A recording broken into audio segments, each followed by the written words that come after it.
محترم سامعین کرام، السلام علیکم ورحمۃ اللہ وبرکاتہ۔ ناظرین، آپ کا ہمارا اسلامک چینل اسلامی قرآن قائد میں خیر مقدم خوش آمدید ہے۔ ناظرین، آج کا سبق ہے ہم لوگوں کا تختی نمبر 26 علامات وقف۔ یعنی یہ جو آپ دیکھ رہے ہیں علامات، یہ قرآن مجید میں آپ کو پڑھتے پڑھتے بہت جگہ ملے گی۔ ایسی علامات قرآن مجید میں بہت جگہ دی گئی ہے۔ اگر آپ ایسے علامات آپ کو دکھے تو آپ کیا کریں گے، یہاں کس طریقے سے ٹھہریں گے اور کس طریقے سے نہیں ٹھہریں گے، کیسے ٹھہرنا چاہیے، آج آپ لوگ اس سبق کو پڑھنے کے بعد جانیں گے۔ چلیے سبق شروع کرتے ہیں۔ اعوذ باللہ من الشیطان الرجیم، بسم اللہ الرحمن الرحیم۔ تختی نمبر 26 علامت وقف، یعنی قرآن پاک پڑھتے پڑھتے کس طرح کہاں ٹھہرے اور کہاں نہ ٹھہرے، اس کے لیے نیچے لکھی ہوئی علامات قرآن مجید میں جگہ جگہ بنی ہوتی ہے، اس کے موافق وقف کرے۔ یعنی قرآن مجید میں جگہ جگہ ایسی علامات دی گئی ہے، آپ اس کے موافق وقف کریں گے۔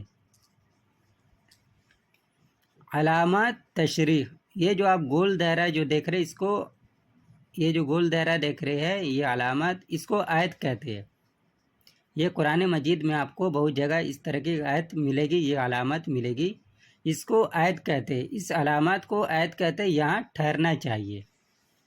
آگے دیکھیے، یہ جو 5 سا بنا ہوا ہے یہ مثل گول دائرے کے حکم کے ہے۔ میم، یہ وقف لازم کی علامات ہے، اس پر ٹھہرنا ضروری اہم ہے۔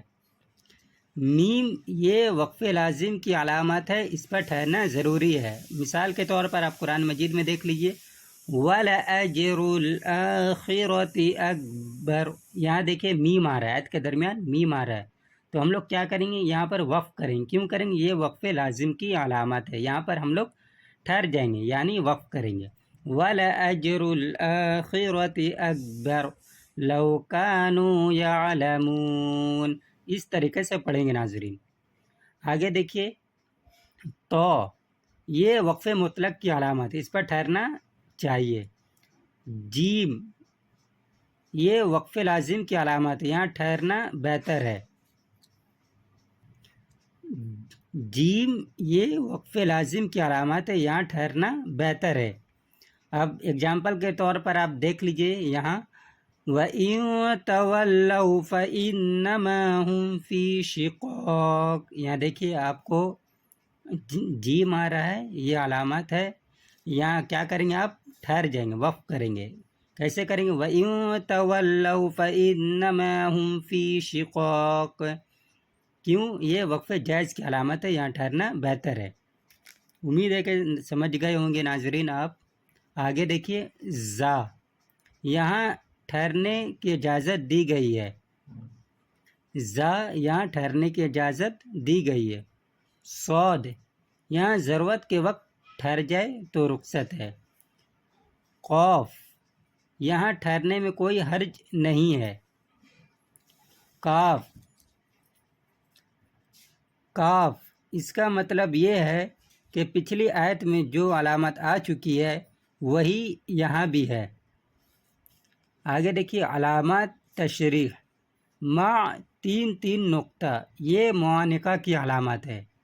2 جگہ 3 نقطے لکھے ہوتے ہیں، ان میں سے ایک جگہ ٹھہرے اور ایک جگہ ملا کر پڑھے۔ اگر آپ کو قرآن مجید میں اس طرح کی علامات دکھ رہی ہے تو آپ کیا کریں گے، 2 جگہ 3 نقطے لکھے ہوتے، ان میں سے ایک جگہ ٹھہرے اور ایک جگہ ملا کر پڑھے۔ قف یہاں ٹھہر جائے تو کوئی حرج نہیں ہے۔